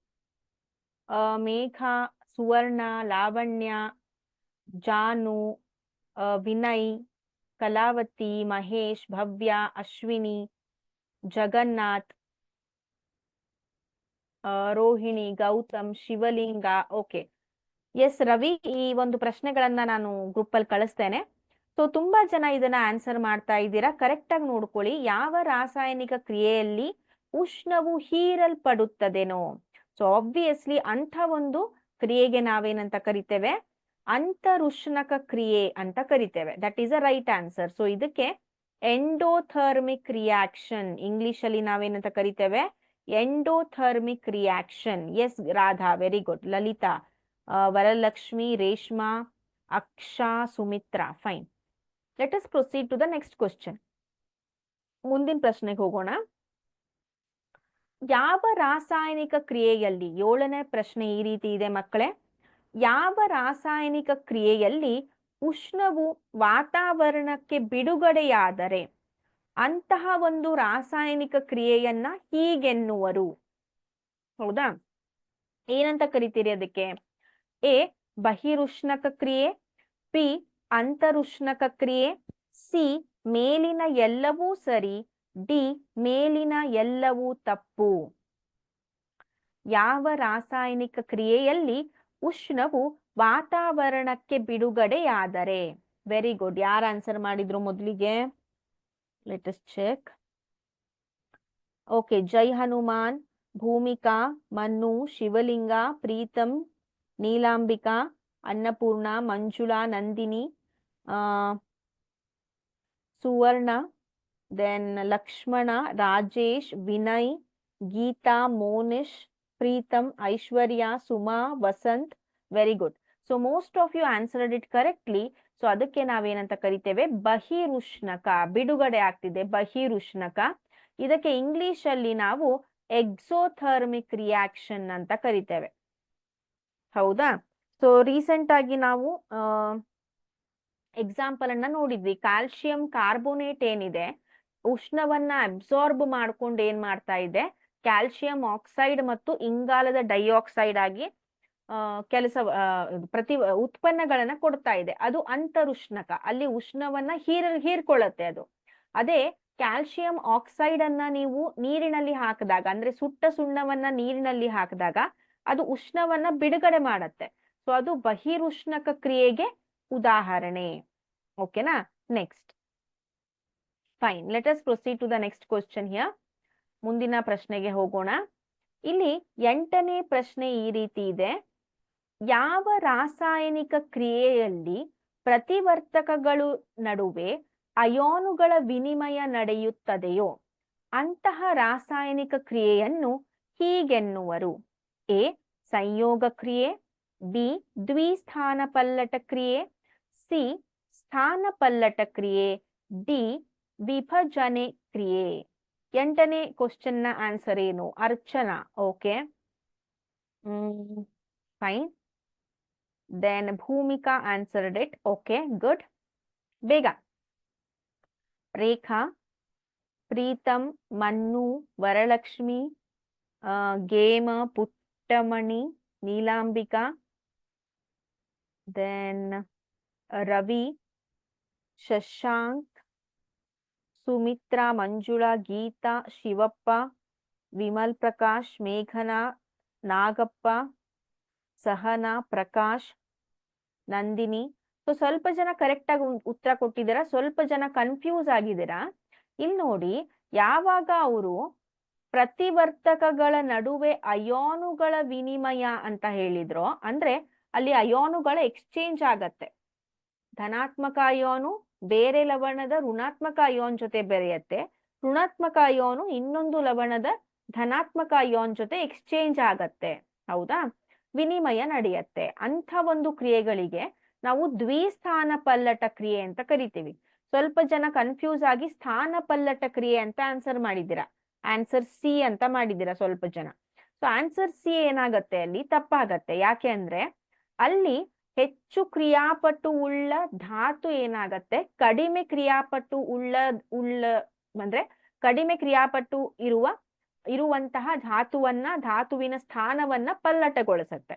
ಸೊ ಅದು ಸ್ಥಾನ ಪಲ್ಲಟ ಕ್ರಿಯೆ. ಸೊ ಇದಕ್ಕೆ ಆನ್ಸರ್ ಏನಾಗಿದೆ, ದ್ವಿಸ್ಥಾನ ಪಲ್ಲಟ ಕ್ರಿಯೆ. ಇಂಗ್ಲಿಷ್ ಅಲ್ಲಿ ನಾವು ಇದಕ್ಕೆ ಡಬಲ್ ಡಿಸ್ಪ್ಲೇಸ್ಮೆಂಟ್ ರಿಯಾಕ್ಷನ್ ಅಂತ ಕರಿತೇವೆ. ಇಂಗ್ಲಿಷ್ ಅಲ್ಲಿ double displacement reaction. Okay, next question. ಇಲ್ಲಿ ನೋಡಿ, ಯಾವುದೇ ರಾಸಾಯನಿಕ ಕ್ರಿಯೆಯಲ್ಲಿ ತಳಭಾಗದಲ್ಲಿ ಸಂಗ್ರಹವಾಗುವ ಜಲ ವಿಲೀನಗೊಳ್ಳದ ಬಿಳಿಯ ವಸ್ತುವನ್ನು ಹೀಗೆನ್ನುವರು? ಹಿಂದಿನ ತರಗತಿಯಲ್ಲಿ ಒಂದು ಪ್ರಯೋಗವನ್ನ ನಾವು ನೋಡಿದ್ವಿ. ಹೌದಾ? ಸೊ ಅಲ್ಲಿ ಏನಾಗಿತ್ತು, ಸೀಸದ ನೈಟ್ರೇಟ್ ಮತ್ತು ಪೊಟ್ಯಾಷಿಯಂ ಅಯೋಡೈಡ್ ನಡುವೆ ರಾಸಾಯನಿಕ ಕ್ರಿಯೆ ನಡೆದಿತ್ತು. ಸೊ ಆವಾಗ ಅಲ್ಲಿ ಕೇಸರಿ ಬಣ್ಣದ ಏನದು ಜಲ ವಿಲೀನಗೊಳ್ಳದ ವಸ್ತು ಒಂದು ಸೃಷ್ಟಿಯಾಯಿತು. ಹೌದಾ? ಸೊ ಅಂಥ ಒಂದು ಜಲ ವಿಲೀನಗೊಳ್ಳದ ಬಿಳಿಯ ವಸ್ತುವನ್ನ, ಅಥವಾ ಅದು ಯಾವುದೇ ಕಲರ್ ಆಗಿರ್ಬೋದು, ಬಿಳಿಯಾಗಿರ್ಬೇಕು ಅಂತ ಇರೋದಿಲ್ಲ. ಸೊ ಕೆಲವೊಂದು ಕಡೆ ಮೋಸ್ಟ್ ಆಫ್ ದ ರಿಯಾಕ್ಷನ್ಸ್ ಅಲ್ಲಿ ಅದು ಬಿಳಿಯಾಗಿರುತ್ತೆ.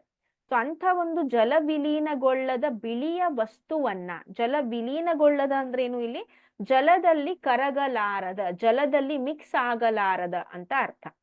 ಎ ಕ್ರಿಯಾವರ್ಧಕ, ಬಿ ಉತ್ಕರ್ಷಕ, ಸಿ ಪ್ರಕ್ಷೇಪ, ಡಿ ಮೇಲಿನ ಎಲ್ಲವೂ. Subhash answered it correctly, Lavanya answered it correctly, Jai Hanuman answered it correctly, ಅದೇ ರೀತಿ Shobha answered it, Archana, fine, ತುಂಬಾ ಜನ ಕರೆಕ್ಟ್ ಆಗಿ ಆನ್ಸರ್ ಮಾಡಿದ್ದೀರಾ, ಸ್ವಲ್ಪ ಜನ ಮತ್ತೆ ಎ ಅಂತ ಹೇಳಿದ್ದೀರಾ. ಸೊ ಕ್ರಿಯಾವರ್ಧಕ ಅಲ್ಲ ಅದು, ಇಟ್ ಇಸ್ ನಾಟ್ ಕ್ರಿಯಾವರ್ಧಕ, ಹೌದಾ? ಸೊ ಕ್ರಿಯಾವರ್ಧಕ ಏನು ಕ್ರಿಯೆಯನ್ನ ಫಾಸ್ಟ್ ಮಾಡತ್ತೆ ಅಥವಾ ಸ್ಲೋ ಮಾಡತ್ತೆ. ಸೊ ಇಲ್ಲಿ ಅದರ ಉತ್ತರ ಪ್ರಕ್ಷೇಪ ಅಂತ ಕರಿಬಹುದು. ಸೊ 2 ಅಂಕಗಳಿಗೆ ಅಥವಾ 1 ಅಂಕಗಳಿಗೂ ಕೂಡ ಪ್ರಕ್ಷೇಪ ಅಂದರೇನು ಅಂತ ಕೇಳ್ಬಹುದು. ಸೊ ಯಾವಾಗ ಯಾವುದೇ ರಾಸಾಯನಿಕ ಕ್ರಿಯೆಯಲ್ಲಿ ತಳಭಾಗದಲ್ಲಿ ಸಂಗ್ರಹವಾಗುವ ಜಲವಿಲೀನಗೊಳ್ಳದ ಬಿಳಿಯ ವಸ್ತುವನ್ನ ನಾವು ಪ್ರಕ್ಷೇಪ ಅಂತ ಕರಿತೇವೆ. ಸೊ ಇದನ್ನ ನಾವು ಯೂಶ್ವಲಿ ದ್ವಿಸ್ಥಾನ ಪಲ್ಲಟ ಕ್ರಿಯೆಗಳಲ್ಲಿ ಗಮನಿಸ್ತೇವೆ. ಸೊ ಆದ್ದರಿಂದ ದ್ವಿಸ್ಥಾನ ಪಲ್ಲಟ ಕ್ರಿಯೆಗಳಿಗೆ ನಾವು ಪ್ರಕ್ಷೇಪಣಾ ಕ್ರಿಯೆಗಳು ಅಂತನೂ ಕೂಡ ಏನ್ ಮಾಡ್ತೇವೆ, ಕರಿತೇವೆ. ಪ್ರಕ್ಷೇಪಣ ಕ್ರಿಯೆಗಳು ಅಂತನೂ ಕೂಡ ನಾವೇನ್ ಮಾಡ್ತೇವೆ, ಕರಿತೇವೆ. ಹೌದಾ? ನೆಕ್ಸ್ಟ್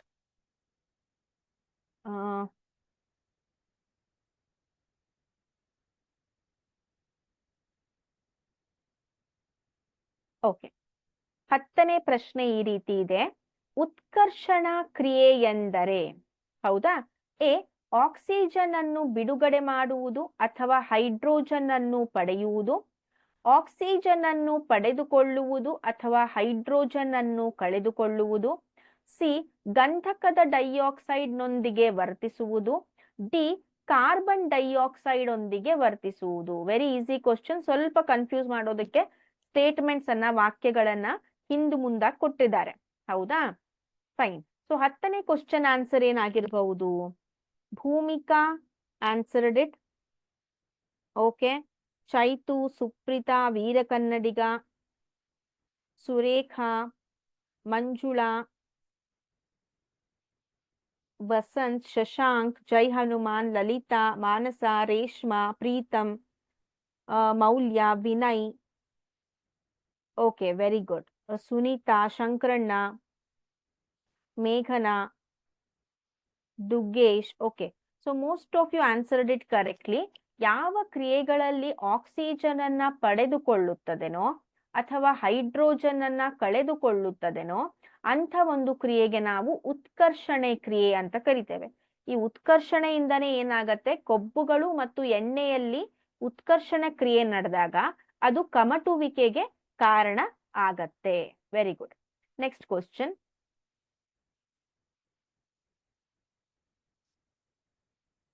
ಓಕೆ, ಚಿಪ್ಸ್ ತಯಾರಕರು ಚಿಪ್ಸ್ ಉತ್ಕರ್ಷಣೆಗೊಳ್ಳುವುದನ್ನು ತಡೆಯಲು ಚಿಪ್ಸ್ ಪೊಟ್ಟಣದಲ್ಲಿ ಈ ಅನಿಲವನ್ನು ತುಂಬುತ್ತಾರೆ. ಹೈಡ್ರೋಜನ್ ಅನಿಲ, ಕಾರ್ಬನ್ ಡೈಆಕ್ಸೈಡ್ ಅನಿಲ, ನೈಟ್ರೋಜನ್ ಅನಿಲ, ಸಲ್ಫರ್ ಡೈಆಕ್ಸೈಡ್ ಅನಿಲ. ಎಸ್, 11ನೇ ಪ್ರಶ್ನೆಗೆ ಉತ್ತರ ಏನಿರಬಹುದು ಮಕ್ಕಳೇ? Very good. 10ನೇ ಪ್ರಶ್ನೆಗೆ ಬಿ ಅನ್ನೋದು ಉತ್ತರ ಸರಿಯಾಗಿದೆ. ತುಂಬಾ ಜನ ಅಂದ್ರೆ most of you people answered it. Bhoomika 11ನೇ ಪ್ರಶ್ನೆಗೆ ಆನ್ಸರ್ ಅನ್ನ ಕೊಟ್ಟಿದ್ದಾರೆ. Veera Kannadiga, Sanjana, Manju, Mahesh, then Vinay, Rekha, Subhash, Mahantesh, Ashwath, Lakshmana, Preetham. Okay, so very good. So ಇಲ್ಲಿ ನಾವು ನೈಟ್ರೋಜನ್ ಅನಿಲವನ್ನ, ನೈಟ್ರೋಜನ್ ಅನಿಲ, ಸಹನಾ ಅವಾಗ್ಲೇ ಡೌಟ್ ಇತ್ತು ಸಹನಾಗೆ, ಸೊ ಅವಳು ಕ್ಲಾರಿಫೈ ಮಾಡ್ಕೊಂಡ್ಲು. ಸೊ ಇದಕ್ಕೆ ನಾವೇನಂತ ಕರಿತೇವೆ? ಪ್ರತಿ ಉತ್ಕರ್ಷಕ ಅಂತ ಕರಿತೇವೆ. ಇಂಗ್ಲಿಷ್ ಅಲ್ಲಿ ಆಂಟಿ ಆಕ್ಸಿಡೆಂಟ್. ಸೊ ಇದೇನ್ ಮಾಡತ್ತೆ? ಉತ್ಕರ್ಷಣೆಗೊಳ್ಳೋದನ್ನ ತಡೆ ಹಿಡಿಯತ್ತೆ. ಓಕೆನಾ? Next question.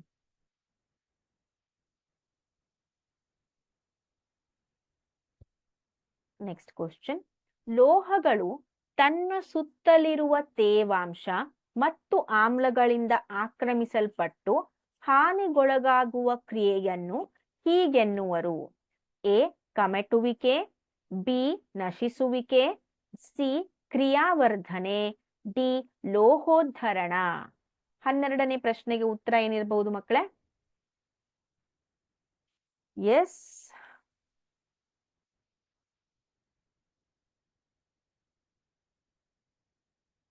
ಭೂಮಿಕಾ, ವಿನಯ್, ವೈಷ್ಣವಿ, ಮಂಜುಳಾ, ಮಹೇಶ್, ಕಾನಪ್ಪ, ಮೇಘನಾ, Nagaratna, Veerakannadiga, Anand, Nishant, Shankaran, Lakshmi, Ashok,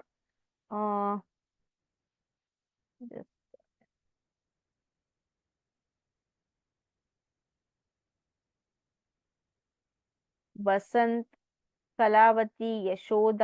okay, most of you answered it correctly. ಅದರ ಉತ್ತರ ನಶಿಸುವಿಕೆ. ಸೊ ಯಾವ ಯಾವ ಲೋಹಗಳು ನಶಿಸುವಿಕೆಗೆ ಒಳಗಾಗ್ತವೆ ಹೇಳ್ತೀರಾ? ಯಾವ್ಯಾವ ಲೋಹಗಳು ನಶಿಸುವಿಕೆಗೆ ಒಳಗಾಗ್ತವೆ ಮಕ್ಕಳೇ?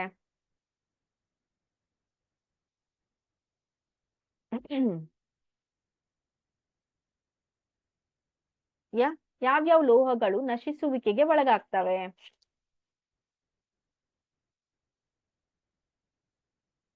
ಎಸ್, 12ನೇದು B is a right answer. ಈಗ ನಾನು ಕೇಳ್ತಿರೋದು ಈ ನಶಿಸುವಿಕೆ ಅನ್ನೋದು ಕರೆಕ್ಟ್ ಆದ ಉತ್ತರ. ಯಾವ ಯಾವ ಲೋಹಗಳು ನಶಿಸುವಿಕೆಗೆ ಒಳಗಾಗ್ತವೆ? ಭೂಮಿಕಾ ಆನ್ಸರ್ಡ್ ಇಟ್ ಕಬ್ಬಿಣ. Very good. ಕಬ್ಬಿಣ ಬಿಟ್ಟು ಮತ್ತೆ ಯಾವ ಲೋಹಗಳಾಗ್ತವೆ? ಕಬ್ಬಿಣದ ಮೇಲೆ ತುಕ್ಕು ಹಿಡಿಯತ್ತೆ, ಹೌದು, ಬ್ರೌನ್ ಕಲರ್ ಆಗಿರತ್ತೆ. ಕಬ್ಬಿಣ ಬಿಟ್ಟು ಬೆಳ್ಳಿ. Very good. Subhash answered it. ಬೆಳ್ಳಿಯೂ ಕೂಡ ನಶಿಸುವಿಕೆಗೆ ಒಳಗಾಗತ್ತೆ, ಕಪ್ಪು ಲೇಪನ ಬರುತ್ತೆ. ಬೆಳ್ಳಿ ಬಿಟ್ಟು ಇನ್ನೊಂದು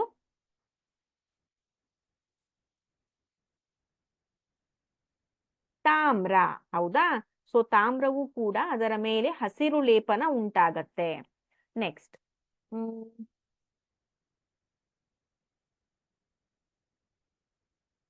ಇದು ಯಾವ ಪ್ರಕಾರದ ರಾಸಾಯನಿಕ ಕ್ರಿಯೆ ಆಗಿದೆ? ಸೊ ಅಲ್ಲಿ ಸ್ವಲ್ಪ ಅದು ಕೆಳಗಡೆ ಹೋಗಿದೆ text. Let me right it. H2 plus O2 gives 2H2O. So ಇದು ಯಾವ ರೀತಿಯ ರಾಸಾಯನಿಕ ಕ್ರಿಯೆ ಆಗಿದೆ?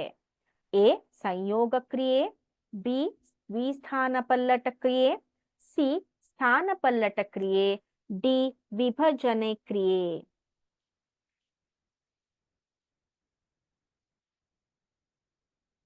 ಎಸ್, 13ನೇ ಪ್ರಶ್ನೆಗೆ ಉತ್ತರ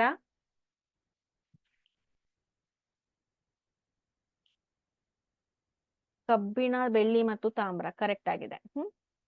ಸರಿ, ಈಗ 13ನೇ ಪ್ರಶ್ನೆಯ ಉತ್ತರವನ್ನ ತಿಳಿಸಿ.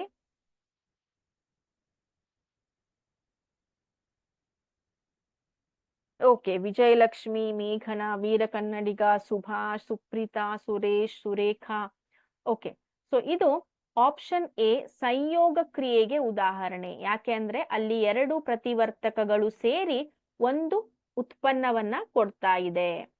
ನೆಕ್ಸ್ಟ್, ಈ ರಾಸಾಯನಿಕ ಕ್ರಿಯೆಯನ್ನು ಸಮದೂಗಿಸಿ. ಸೊ ಇಲ್ಲಿ ನೋಡಿ, ಸಮದೂಗಿಸುವಿಕೆನೂ ಕೂಡ ಅವರು ಬಹು ಆಯ್ಕೆ ಪ್ರಶ್ನೆಯಲ್ಲಿ ಕೊಡ್ಬೋದು.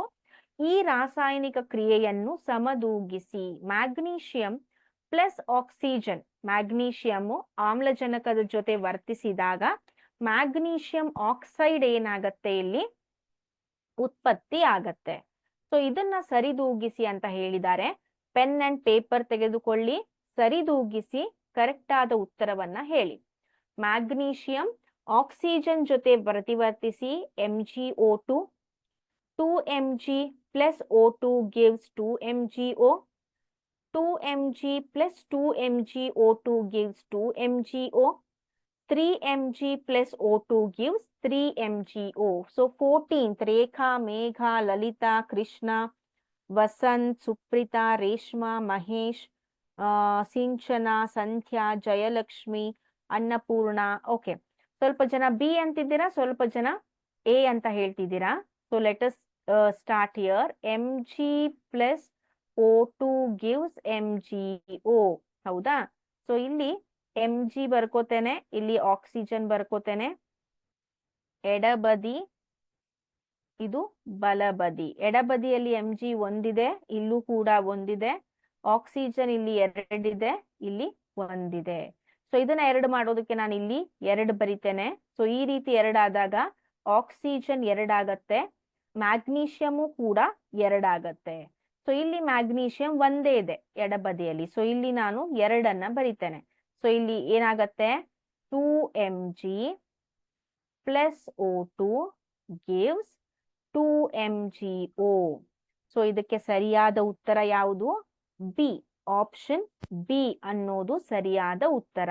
ವೆರಿ ಈಸಿ ರಿಯಾಕ್ಷನ್ ಕೊಟ್ಟಿದ್ದಾರೆ, ಟಫ್ ರಿಯಾಕ್ಷನ್ ಅನ್ನು ಕೂಡ ಕೊಡ್ಬಹುದು ಅವರು, ಹೌದಾ? Next question.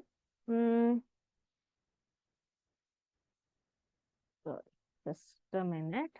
Last question. ಹ.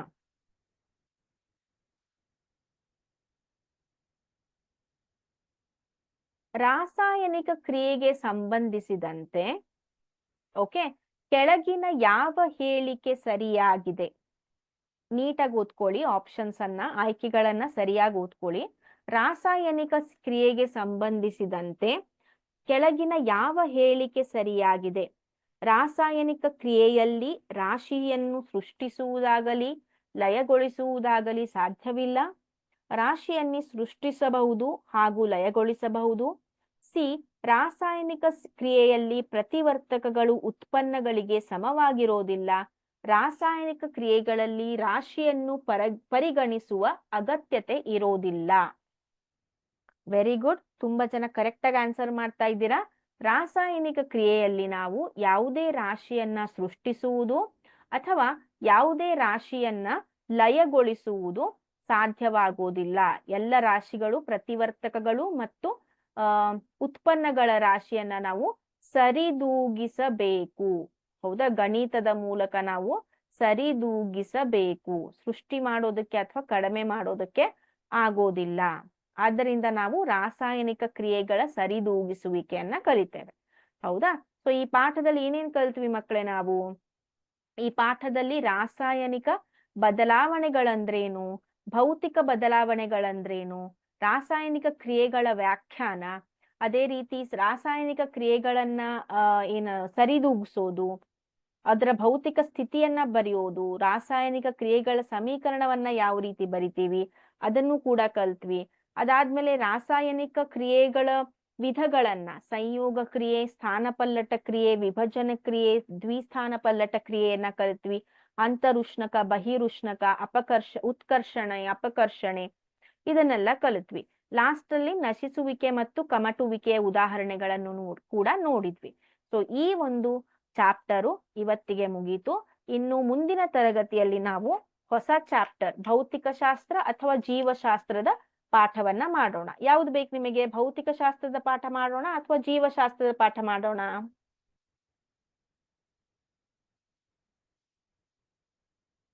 ಎಸ್,